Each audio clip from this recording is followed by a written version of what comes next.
Serio, aka Trendlings, at muling nagbabalik sa aking channel para sa panibagong discussion, panibagong review, especially sa mga larangan ng mga feng shui, pangpaswerte at kung anik-anik pang mga paniniwala, at more on positive and positive lang po tayo. Okay, so kung kayo po ay baguhan pa lang sa aking YouTube channel, kung maaari lamang po mag-subscribe na po kayo, okay? Again, this is Lincoln Serio, at sa mga hindi nakakaalam, my channel is all about whitening product and beauty product. And yun nga po, as I've said, nagre-review din ako ng mga lucky charm, mga pampaswerte, lalong-lalo na sa mga usapang piyaw, okay? So ngayon, sa mga hindi pa nakakapag-subscribe, subscribe na, and then i-click nyo na rin po yung notification bell para updated nga po kayo sa mga future videos na katulad nito na i-upload ko sa aking mga video, sa aking YouTube channel. Okay, so without further ado, let's start our topic for today. Hindi na tayo magpapatumpik-tumpik pa, meron akong gustong i-discuss sa inyo. Okay, at makinig po kayo, may kinalaman po ito sa isang bracelet na naman po. Kasi po, kukwento ko lang, meron po akong isang subscribers, bumili po siya sa akin ng Bumili po siya sa akin ng Infinity 8 Overall Good Luck Charm, at ito po ang Piyaw Overall Good Luck Charm. So dalawa po yung kanyang binili. Okay? So ngayon nag-request po siya, sabi niya, Lincoln, kung pwede lang po sana pakigawan ng video yung parang pinaka-eksaktong detalye kung ano ba talaga yung purpose nito, ano ba talaga yung benefits nitong dalawang to. Itong Infinity 8 Overall Good Luck Charm at itong Piyaw Overall Good Luck Charm. So itong video na to, okay, request granted. Nakalimutan ko na yung pangalan niya. Medyo matagal na tong ni-request niya. Ngayon ko lang po ito gagawin. Okay, so actually may mga ibang tao na rin nagre-request niya to kasi bumibili po sila nito, and then naghahanap sila ng video, yung parang full discussion, full review regarding po dito. So ngayon sa mga bumili na or sa mga bibili pa lang, gagawan ko po ito ng review or discussion kung ano ba yung kada symbolize nito, kung ano ba mga ibig sabihin nito, itong mga nakaburloloy na to. Okay, actually iisa lang naman po to. Parehas lang naman po silang Overall Good Luck Charm. Nagkataon lang nga ito Infinity 8 at ito naman po ay Piyaw. Pero yung sumunod na tong mga to, iisa na lang po yung kanyang mga burloloy, okay? So ngayon, kung natatandaan nyo, meron na po akong ginawang video. So alam naman po natin na sikat ngayon ang Black Obsidian Piyaw bracelet. Okay? So ngayon, ito po yung pinaka-perfect combination. Itong Infinity 8 na Overall Good Luck Charm. Any kind of Infinity 8 bracelet. Pwede yung Jaded na Infinity 8 or yung Citrine Infinity 8. Actually, nagawan ko na yan ng video before. Meron akong in-unbox or diniscuss regarding sa mga Infinity 8 bracelet. Pero ito naman, Infinity 8 Overall Good Luck Charm. So, i-discuss ko sa inyo yung per detail kung ano ba ibig sabihin nito, kung ano ba yung mga benefits nito. Okay? So, as per requested na rin. And then, papakita ko sa inyo in close-up yung mga iba kong mga ganito, yung mga iba kong klase. So, i-close up ko po para makita nyo kasi nga available na po ito. Actually, matagal na itong available sa aking FB page, sa aking online store, and then kung interested po kayo, mag-PM lang po kayo sa akin. Okay, alam niyo naman po ang aking messenger, it's Lincoln Serio, or you can call me at 0923-416-5082.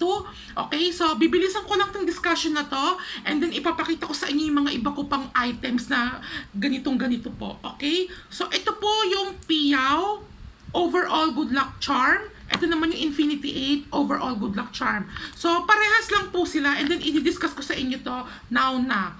Okay, so ito Infinity 8. So ibig sabihin niya itong Infinity 8, tuloy-tuloy po. Wala siyang ending. There's no end. Tuloy-tuloy. So, ibig sabihin, tuloy-tuloy po yung pag-flow ng pera. Ito po yung ibig sabihin ng Infinity 8. Ito namang, itong Himalayan Clear Quartz Stone, ito, ang ibig sabihin naman po niyan is more on health improvement, anti-stress, anti-anxiety, to improve your mood quality, and then anti-depression po siya. So, yun po yung parang pinaka-ibig sabihin niya itong Himalayan Clear Quartz Stone. Actually, may nagawa na rin po akong video niya ito. Hanapin nyo na lang po sa aking YouTube channel. Okay? And then, ito namang rhino, ang ibig sabihin naman po niya ito is anti-burglary. So, ibig sabihin pag burglar, pag sinabing burglar, anti-nakaw, anti-kidnap, anti-pickpocket, alam mo yon, di ba minsan may mga tao na ninanakawan ng bag, napipickpocket, nai-snatch yung pera, nai-snatch yung bag. So parang itong rhino in Chinese Feng Shui, siya yung parang protection, okay? Protection po siya para makaiwas po kayo sa mga ganong bagay-bagay, yung mga hold up, mga napickpocket, yung mga nilapag mo lang yung cellphone mo, biglang nawala, may nagnakaw. Yun yung mga ganun yung anti-burglar, okay? So, yun po yung ibig sabihin niya itong rhino. Ito namang black obsidian, ang ibig sabihin naman niya itong black obsidian with mantra is to protection from kamalasan, okay? So, pag sinabing kamalasan, yan na po yung parang aksidente, yung mga sakit, yung napapaaway ka, any kind of bad luck, okay? So, parang ito po yung nagpoprotekta, itong black obsidian stone with mantra, okay? Ito namang sumunod, ito po yung twin abundant fish or twin fish or the twin lucky fish. Ibig sabihin niya ito is abundance. Ibig sabihin abundance of money, abundance of luck, abundance of wealth. So, more on kaperahan po itong double twin na fish. Isda po to na parang Pisces po siya, okay? Ayan po. Yun po yung ibig sabihin niya itong double twin na lucky fish. So, more on abundance of wealth or luck. Okay? So, ito naman po, ito rin parehas lang din po ito ng Himalayan clear quartz stone. Parehas lang po niya ito. Okay? So, sumunod naman po, ito po yung Feng Shui Lucky Money Bag. Para siyang nakasupot na pera. So, pag sinabing money bag, parang it attracts wealth, it attracts abundance of money, okay? And then, protection na rin po ito sa mga pumapasok na pera. Once na meron po kayo nitong pouch of money or yung money bag, parang pag pumasok yung pera, tinutulong, parang pinoprotektahan niya yung pera para makaiwas yung labas. Di ba mga ibas nagsasabi, ang bilis ng pasok ng pera, ang bilis din ng labas. So, ito po yung parang pinaka-purpose niya itong money bag. Okay? Nakakapag-attract siya ng pera, ng positive energy in terms of financial, and then kapag pumasok na yung pera, pinipigilan niya yung paglabas. Okay? Pag pumasok na sa bulsa ninyo, mahihirapan na pong lumabas yung pera. Okay? Tapos sumunod naman po, ito naman pong lucky elephant. Ayan. Lucky elephant. Ibig sabihin naman po niyan is wisdom, kaalaman, wisdom, strength, kalakasan, and then protection na rin po. Okay? So, yun po yung ibig sabihin niya itong elephant. Okay? Ayan. Okay? Elephant means wisdom, protection, and strength. Okay? Strength to your body, strength of your mind, any kind of strength, strength from within, parang something like that na ganon, okay? So, kalakasan para harapin yung mga problema, yung parang mga ganon. So, yun po yung parang pinaka-ibig sabihin nito. Or, ito pa pala, wulu. Ito yung pinaka-importante, wulu. Ibig sabihin for health, for improvement of health, para iwas kayo sa sakit. Ito po yung parang pinaka-meaning nito kasi ang purpose po niya itong wulu, okay, is to absorb negative energy, lalong-lalo na sa mga sakit. Okay? So, parang pinipigilan niya or pinoprotektahan niya kayo para hindi kayo magkasakit. Okay? Ayun po ang purpose ng wulu. Ayan. Wulu po yan, ha? Okay? Yun po yung sa Chinese Feng Shui ng ibig sabihin ng wulu. So, it's more on health improvement, okay? To strengthen your health and to protect you from mga sickness or disease. So, yun po yung parang ibig sabihin ng pinaka overall Infinity 8 overall good luck charm. So, overall na po ito, okay? So, ganito rin naman po yung sa Piyaw, overall good luck charm. So, halos parehas lang. Meron din siyang money bar, money bag, the twin fish or the twin lucky fish, the black obsidian, the wulu, and the clear quartz stone, and then the piyaw itself. At ito naman po yung parang pinagkaiba niya. Meron siyang Chinese ingot or Chinese money bar or lucky bar. O lucky bar. Tawag dito, basta tawag dito is Chinese ingot or tinatawag nilang gold bar po ito. So it signifies, parang significant niya is success on wealth, pagpasok ng pera, pag-attract ng pera, lalong-lalo na sa larangan ng business or kung kayo naman po ay nagtatrabaho, nakakapag-attract po siya ng kaperahan. Kaya nga gold bar po ito or Chinese ingot ang tawag dito. So, yun po yung parang pinaka-ibig sabihin niya itong Infinity 8 overall good luck charm. So, ito pong Infinity 8, ito po yung isa sa pinaka-perfect combination ng mga black obsidian PO bracelet. So, kung kayo po ay may mga black obsidian, ito po yung parang pinaka-perfect combination po ninyo. Alam mo, gusto ko magsuot niya ito, pero wala pong kakasya sa akin kasi maliliit lang po size niya ito. Maliliit tsaka mga medium size lang po. Yung ano ko po, large. Okay? So ngayon, papakita ko po sa inyo yung close up ng ganito. Andun po yung mga iba kong item and then papakita ko po sa inyo ng malapitan. Baka kung sakaling magustuhan nyo or gusto nyong bumili sa aking online store, mag-PM lang po kayo for more information and exact price. So punta na po tayo doon and then i-zoom ko po sa inyo yung parang pinaka-iba ko pang items na katulad po nito. Okay? Hi guys! So ito na nga po yung mga iba ko pang collection ng mga Infinity 8 overall good luck charm at may kasama pang Piyaw overall good luck charm. Okay?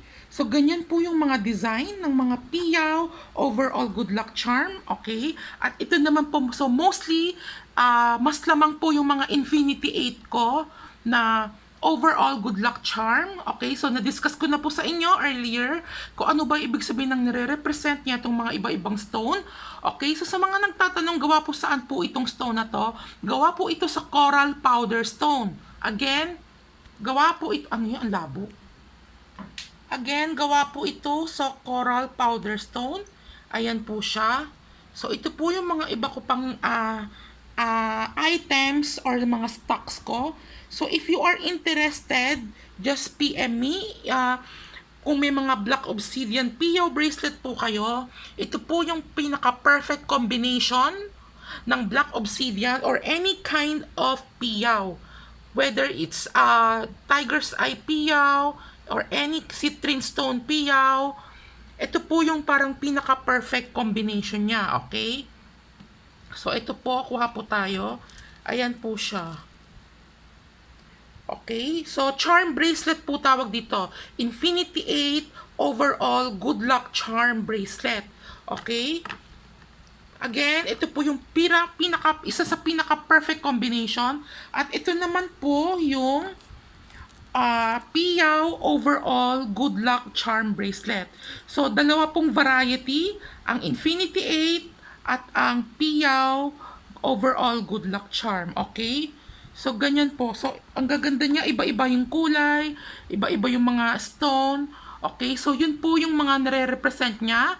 Okay, the wulo, the black obsidian, the lucky elephant, the money bag. Tapos, the twin lucky fish, the black obsidian with mantra, the Chinese money ingot, and the Himalayan clear quartz stone, and then the piyaw itself. Okay, and then ito po yung wulo. Okay. So, ito naman yung Infinity 8. Ibig sabihin na Infinity 8, walang katapusan. Tuloy-tuloy yung Agos, yung pasok ng buenas or yung kaperahan. Okay? So, kung kayo po interested, actually, available na to matagal na sa aking FB page. And then, parang pinapakita ko lang sa inyo, showcase ko lang, as per request granted na rin po sa mga bumili, nagawan ko ng review. Okay? So, if interested po kayo, you are feel free to comment to PM me or tumawag po kayo sa aking cellphone number 0923-416-5082 or you can reach me out at FB page or you can call to my landline 893-6194. So, ayan po siya. Mag-comment lang, mag-PM lang po kayo sa akin kapag interested po kayo, okay? So, ayan po yung mga iba-iba kong stocks. Pero mostly talaga is Infinity 8 po talaga. Kasi yun po yung parang highly mare-recommend ko sa mga taong may mga black obsidian, piyaw bracelet, or any kind of piyaw bracelet, kung anong bang stone yan. Okay, ayan no. Kung meron po kayo itong Black Obsidian, ito po yung perfect partner or perfect combination. And then, ilalagay nyo po ito sa kabilang kamay nyo.